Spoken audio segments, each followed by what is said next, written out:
मान लीजिए कोई किसी मुश्किल सिचुएशन में फंस गया है, तो सबसे पहले क्या करना चाहिए? भाई ऐसे में एक बहुत ही जरूरी नियम है जो जिंदगी बचा सकता है। इसे कहते हैं सर्वाइवल का रूल ऑफ 3S।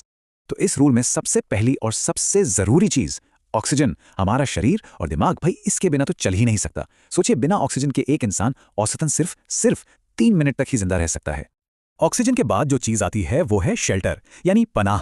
अब अगर मौसम बहुत ज्यादा खराब हो, मान लीजिए कड़ाके की ठंड हो या फिर जानलेवा गर्मी, तो शरीर का तापमान कंट्रोल से बाहर हो सकता है और बिना किसी छत या पनाह के किसी के पास जिंदा रहने के लिए सिर्फ 3 घंटे होते हैं। अगला नंबर है पानी का।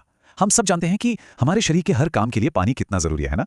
तो बिना पानी के हमारा शरीर ज्यादा से ज्यादा बस 3 दिन तक ही चल सकता है। उसके बाद तो ऑर्गन्स भी जवाब दे देते हैं। और सबसे आखिर में आता है खाना, जो हमें एनर्जी देता है। पर कमाल की बात यह है कि अगर हालात ठीक ठाक हों तो एक इंसान बिना खाने के पूरे 3 हफ्ते तक भी जिंदा रह सकता है ना हैरानी की बात। तो इस रूल का असली मतलब क्या है? देखिए, यहाँ एक बहुत जरूरी बात समझने वाली है। ये जो 3 मिनट 3 घंटे 3 दिन वाले नंबर है ना, ये कोई उल्टी गिनती नहीं है। तो फिर इनका असली मतलब क्या है?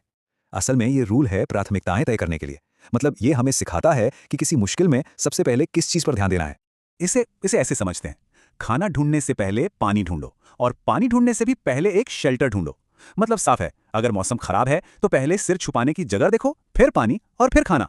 यही तो है प्राथमिक